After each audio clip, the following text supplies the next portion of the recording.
RC1 vous est présenté par la Fédération Française d'Aéromodélisme et buzzrc.com, le site de vente en ligne officiel de l'émission.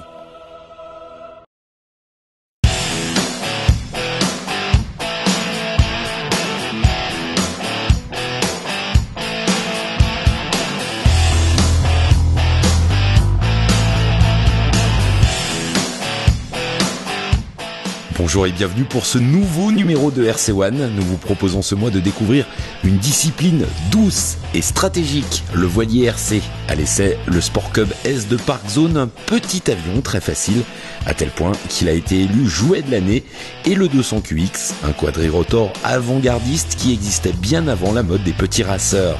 Mais pour débuter ce nouvel épisode, voici l'essai d'un 8e brushless d'initiation qui nous a franchement bluffé, le Revenge de chez ECX.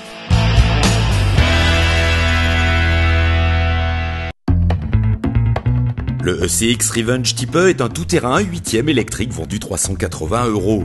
Avec cet essai, nous avons voulu savoir ce que cette machine économique pouvait bien avoir dans le ventre et surtout s'il était possible de s'initier avec au pilotage sur circuit. ECX, la marque de notre Revenge, appartient au groupe Horizon Hobby, reconnu pour la qualité de ses produits et de ses ingénieurs qui conçoivent les voitures Losi, Vatera ou encore TLR. Statique, le Revenge n'est pas très attirant avec sa carrosserie lunaire, ses supports d'amortisseurs en alu moulé et ses cardans bling bling. Nous verrons avec cet essai que les apparences sont trompeuses et que ce petit buggy mérite vraiment le feu des projecteurs. Sur le châssis, nous avons été surpris de découvrir une motorisation de 10e avec un moteur de type 550 de 2500 kV et un contrôleur qui accepte des accus de 2 et 3S.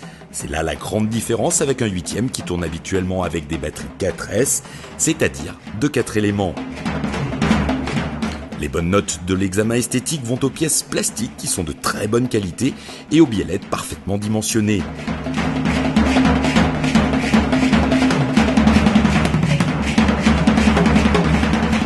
Enfin, comme c'est le cas pour les produits maison, le Revenge est livré avec une radio Spectrum DX2E. C'est classique mais sérieux. Pour plus de confort, nous avons remplacé les pneus d'origine en gomme dure par un train AK. Avec des ressorts plus durs disponibles en option, ce sont les seules modifications indispensables pour rouler sérieusement sur circuit.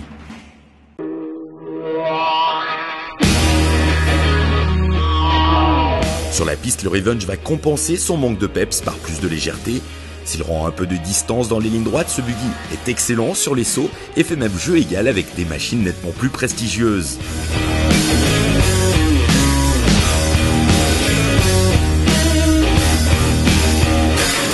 Le Revenge nous a bien convaincus et nous avons trouvé le concept excellent. Un gabarit de 8e avec une motorisation de 10e pour en faire une machine sympa et pas chère. Seul Kyosho avait expérimenté cette formule avec le DBX, un buggy qui avait bien marché sur le plan commercial mais qui reste sans comparaison avec le Revenge que nous avons poussé dans ses retranchements durant l'essai. Nous avons roulé avec le Revenge sans le ménager et malgré quelques grosses gamelles, rien n'a bougé, rien n'a cassé. Cette machine cache vraiment bien son jeu.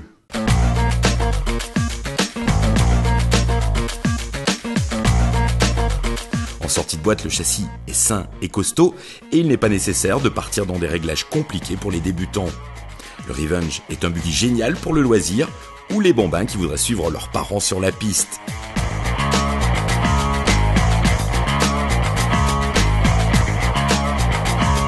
Bien qu'il soit au catalogue de chez ECX depuis pas mal d'années, nous avons découvert ce buggy qui est vraiment pour nous la bonne surprise de l'année. Nous avons été franchement bluffés et à charge de Revenge, nous sommes bien motivés pour tenter une course amicale de 8e brushless avec cette petite voiture sympa.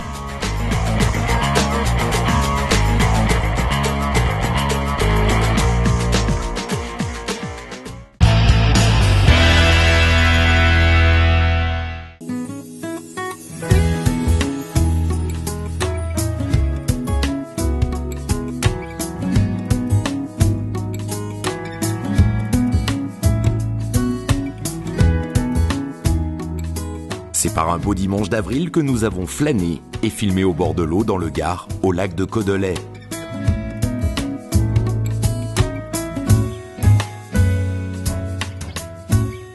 Nous vous proposons de revivre cette régate de voiliers radiocommandés organisée par la mini-flotte gardoise pour les voiliers de classe 1 mètre et de loisirs.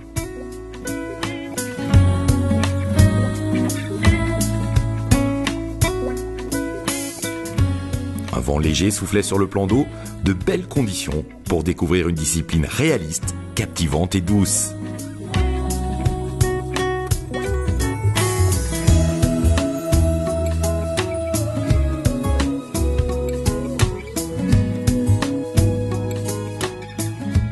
Aujourd'hui, nous sommes à Cauderay, sur le lac de Cauderay, où le club Mini-Flotte Gardoise organise la première régate de l'année. Donc aujourd'hui, on retrouve des classes 1 mètre et des loisirs. Alors un classe 1 mètre, c'est un bateau qui fait 1 mètre de long, avec une hauteur de mât identique pour tous et une surface de voile identique. Pour moi, la régate Rennes, c'est le classe 1 mètre. Parce que c'est un bateau qui est abordable au point de vue coût, point de vue fabrication, qui est abordable un peu à tout le monde. C'est pour ça qu'on retrouve beaucoup de classes 1 mètre. Le classe 1 mètre est un bateau très réaliste, mais qui doit respecter, comme dans toutes les catégories, des normes bien précises. Et bon, il y a déjà une coque qui doit faire 1 mètre pour chaque bateau. Il y a un certain poids qu'il ne faut pas dépasser 4 kg, je crois que c'est ça, je ne dis pas de bêtises. Donc on a une coque en résine. Alors là, bon, ce n'est pas un bateau fabriqué, c'est un bateau qui a été acheté. Moi-même, je fabrique mes bateaux. Il ne faut surtout pas oublier le lest, qui fait, je crois qu'il fait 2 kg et quelques. 2,5 kg, oui. Dès qu'il y a un coup de vent, il ne faut pas que le bateau soit carrément couché. S'il n'y avait pas de lest, le bateau, dès qu'il y a un coup de vent, le bateau est couché. Tout ce qui est mât, bon, les mâts, on les achète. Ce n'est pas des mâts tout près, c'est des bouts de tube qu'on coupe à une certaine longueur. Et après, bon, au-dessus, il y a la voilure. Et la voilure, c'est ceux qui commandent tout. Hein. Ça et les doigts du pilote. À l'intérieur, vous avez un servoteuil pour les voiles, un servoteuil pour le safran. Ce qui rentre beaucoup en compte, c'est de manœuvrer, la voile à manœuvre, et puis surtout savoir bien régler les voiles. Si on ne sait pas bien régler les voiles, c'est mon cas moi.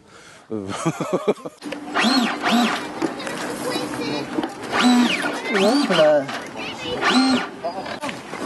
Donc il faut que je ramène ça. Il y a trop d'ouverture. Hop. Donc on change. Donc là c'est bon. On va faire celui-là. Tac. Et là ça devrait être bon. Voilà, j'ai 3 doigts, j'ai un petit peu d'ouverture. Parce que si on serre trop le foc, le vent qui arrive ici va taper sur la GV et ça va la creuser ici. Donc c'est pas bon, il faut que le vent glisse derrière l'extrado de la GV, la grande voile. Voilà. Donc là, normalement, ça devrait être bon. J'ai un peu plus de 3 doigts. Là, c'est légèrement ouvert, même un peu trop, mais on va voir. Le creux, il est bon dans le foc. Là aussi, c'est à peu près pareil que le creux de la GV. Parce que moins il y a de vent, plus on est obligé de fermer en haut pour qu'on ait plus de puissance. Donc là, c'est très calme, hein, vous voyez, il n'y a pas beaucoup de vent, donc on va être obligé de fermer en haut, d'avoir des réglages plus fins, beaucoup plus fins. Et c'est là où c'est bon. Parce que si vous faites un bon réglage, eh bien, vous êtes devant, hein. Il n'y a pas de souci. Donc eh bien, on va mettre à l'eau. Hein. On va voir. Pas de gros mots, Voilà.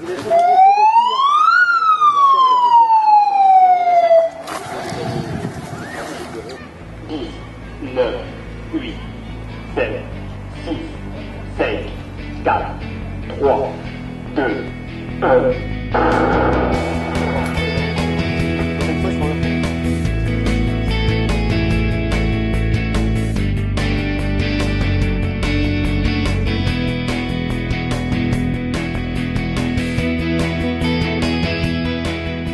Le classe 1 mètre est très réglementé, c'est-à-dire qu'on régate dans les mêmes conditions que les voiliers grandeur. C'est exactement les mêmes conditions, le même parcours. Il y a un juge fédéral qui est là pour arbitrer et il ne faut pas partir avant le signal. Donc au signal, on a le droit de passer la ligne de départ, pas avant. Et le passage des bouées, il surveille le passage des bouées de façon à ce qu'on passe bien les bouées, derrière les bouées, sans toucher les bouées et sans gêner les autres concurrents. On n'a pas le droit de toucher un autre bateau. Donc là, il y a des règles de priorité. C'est comme sur la route, c'est priorité à droite. Et nous, on appelle ça priorité tribord à mur. Tribord, c'est-à-dire que le vent vient de tribord, donc de droite. Le bateau qui reçoit le vent de tribord, de droite, est prioritaire sur un autre.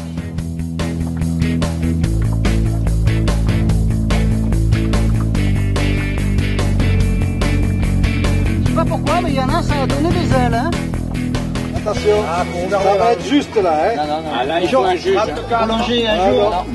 23 et 34. Un jour, on va échanger nos bateaux. Tu prendras le mien et... Voilà.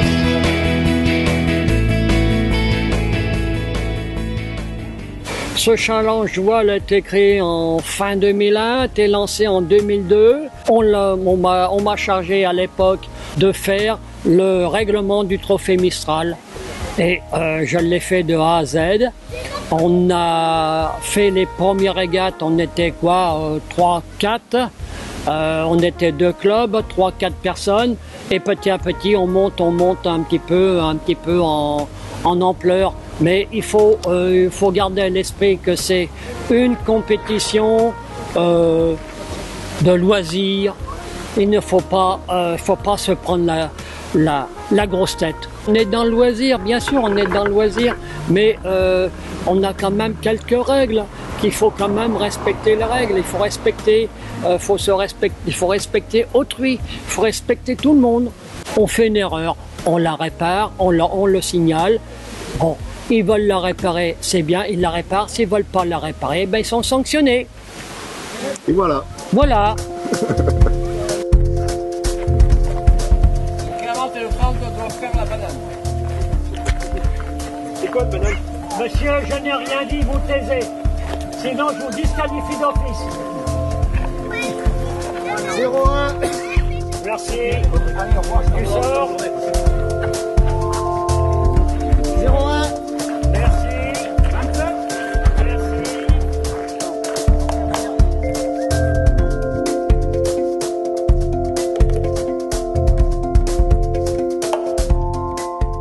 Des régates ont aussi été organisées dans une autre catégorie, dite loisirs, qui réunit des skippers débutants et des modélistes moins attirés par la compétition, qui préfèrent naviguer hors catégorie sans devoir respecter un règlement.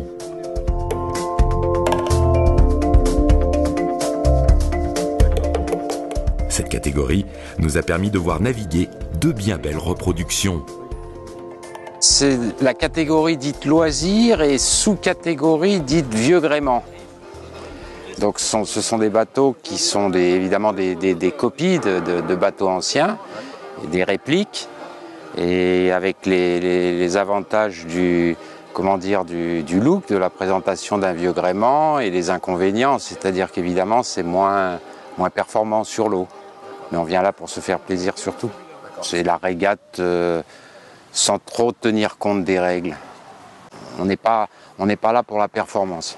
J'avais un ami qui avait une coque qui pourrissait dans son grenier, qui avait été fabriquée par son père, c'est-à-dire il y a très très longtemps, et je l'ai harcelé pour me la vendre. Il a accepté de me vendre la coque, au bout d'1 an. Et avec un autre ami, le chantier naval Santarelli de la Seine, on l'a refait intégralement. Le 1 mètre est beaucoup plus fin, il réagit beaucoup plus vite, et donc on arrive quand même mieux à le maîtriser. Là c'est plus lourd, c'est moins réactif, mais en fait comme en vrai, exactement comme à l'échelle 1, un vieux gréement est toujours plus lourd, plus délicat à manier qu'un bateau contemporain. Au niveau technologie, c'est exactement pareil. Vous avez 2 servomoteurs, un qui gère le safran, c'est-à-dire la direction, qui vous permet d'aller à droite ou à gauche, et un qui gère la tension des voiles, qui vous permet de border ou de larguer en fonction de votre allure, du vent, etc. C'est exactement la même technologie. À l'intérieur, c'est pareil.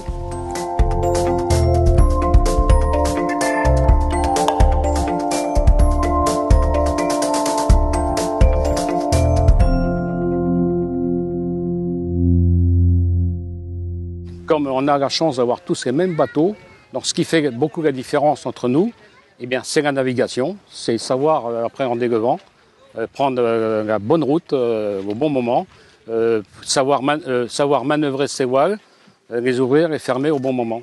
Suivant, il faut observer le vent, il faut observer la risée sur le lac. Quand on voit une risée, il faut savoir anticiper, ouvrir ou fermer les voiles au bon moment. C'est ce qui fait la différence entre un bon et un moins bon. L'intérêt de faire évoluer des embarcations similaires sur le plan technique permet de rendre les régates passionnantes. Seul le talent, l'expérience et les stratégies choisies par les mini-barreurs permettent de faire la différence. Je fais de la voile, modèle réduit, mais je ne suis jamais monté sur un vrai voilier. J'ai appris au bord de l'eau. On y arrive vite. On a visuel les voiles, comment elles se comportent, comment elles se gonflent. Et on a la girouette qui est sur le haut du mât, qui nous permet quand même de savoir d'où vient le vent et d'aller au plus près du vent. Déjà, il faut être calme, il ne faut pas s'agacer, il ne supporte pas. Il faut être très doux dans les virages, dans les prises de voile, pour pas justement faire perdre de la vitesse au bateau. Gros vent, il y en a pour tous. Pas de vent, il faut trouver le bon endroit, regarder le plan d'eau, les risées, regarder s'il y a des arbres, toutes ces choses qui font que le bon pilote démarre et le débutant reste sur le bord. Là, le lac est calme. Quand il est assez agité, c'est déjà plus pareil. Il faut jouer avec les vagues, les creux. Là, c'est cool. C'est d'ailleurs pour ça que j'aime. J'écouterais presque de la grande musique en pilotant.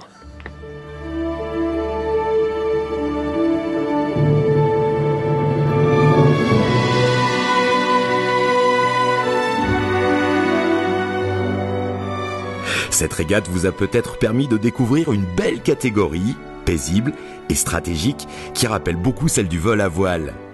Le voilier RC peut se pratiquer assez facilement grâce à de très nombreux produits de qualité vendus prêts à naviguer par les grandes marques de modélisme.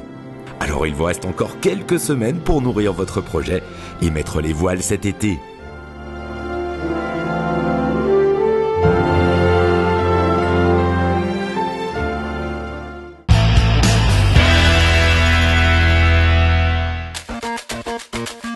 Ce n'est pas vraiment une nouveauté que nous vous présentons maintenant à l'essai, mais un quadrirotor qui est né un an trop tôt, à l'époque où les petits multirotors de vitesse n'étaient pas encore à la mode, où les courses façon guerre des étoiles en forêt n'étaient pas encore connues. Le Blade 200QX est une reproduction fidèle de son grand frère, le 350QX, avec 15 cm d'envergure en moins. Vendu 200 € dans sa version BNF, c'est-à-dire qu'il ne manque qu'une radiospectrum pour voler, le 200QX est très intéressant et très bien placé sur le marché.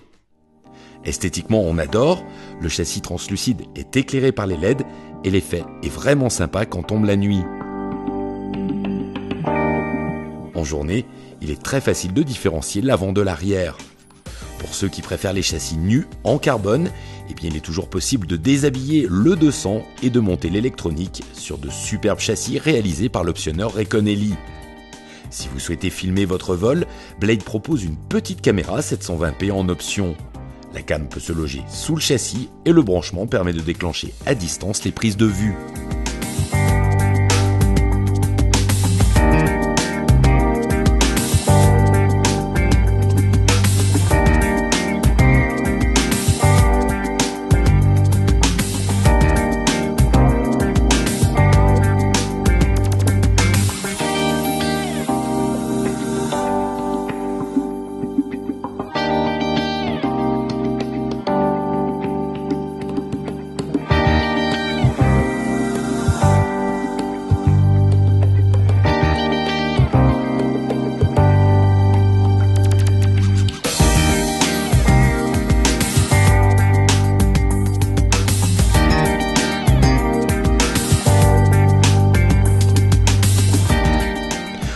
Des options, il existe aussi des pales symétriques et un cordon pour télécharger une version débridée du soft qui permet le vol 3D et donc le vol inversé.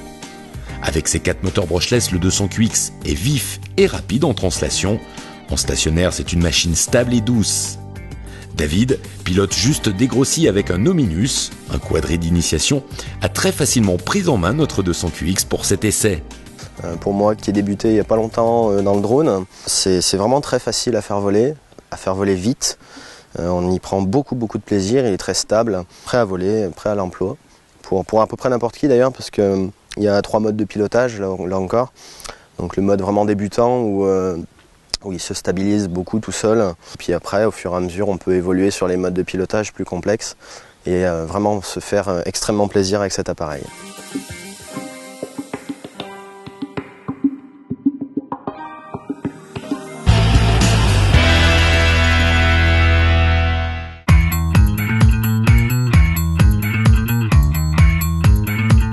Le Sport Cub S de Park Zone a été élu jouet de l'année au Salon international de Nuremberg.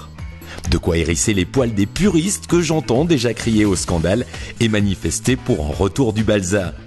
Et pourtant, nous sommes bien en présence d'un vrai avion radiocommandé et pas d'une énième chinoiserie à usage unique.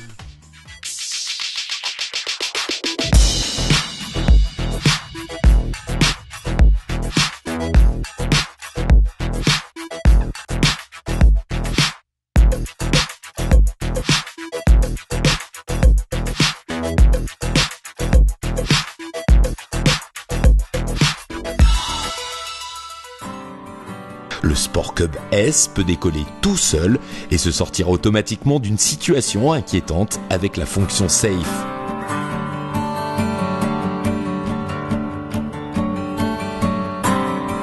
Toute cette promesse tient dans une boîte où tout est inclus, avion, radiocommande, accu LiPo 1S de 150 mAh et chargeur.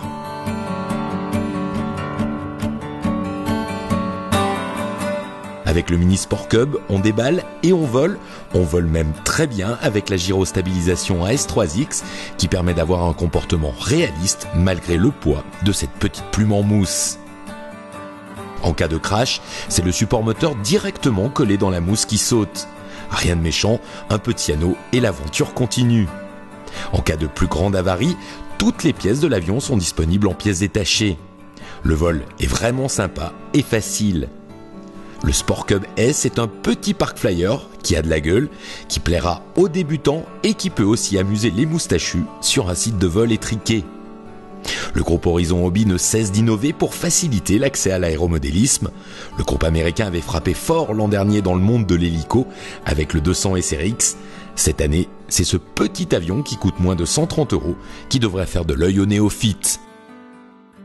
Alors le petit Sport Cub, un avion de début, vendu avec la radio, où il y a 3 modes de pilotage. Un mode totalement débutant avec un gyroscope qui fonctionne en permanence et qui nous permet de faire des décollages sans quasiment toucher les manches. Il suffit juste de mettre un peu la poignée de gaz, un peu monter les gaz et il décolle quasiment tout seul. Donc en mode débutant, c'est vraiment un avion très facile à piloter, qui est accessible à la plupart des personnes qui veulent se mettre au modélisme sans aucun problème. Ensuite, il y a 2 autres modes, un mode intermédiaire quand on commence un petit peu à se dégrossir avec un avion en pilotage 3 axes et un mode expert qui là où le gyroscope est toujours actif, peut-être un peu moins prononcé. Il y a plus d'aide au pilotage. Et on peut même voltiger un petit peu avec, faire des tonneaux, voire peut-être même faire des loopings. Et le moteur est largement suffisant pour pouvoir faire quelques figures de base de voltige.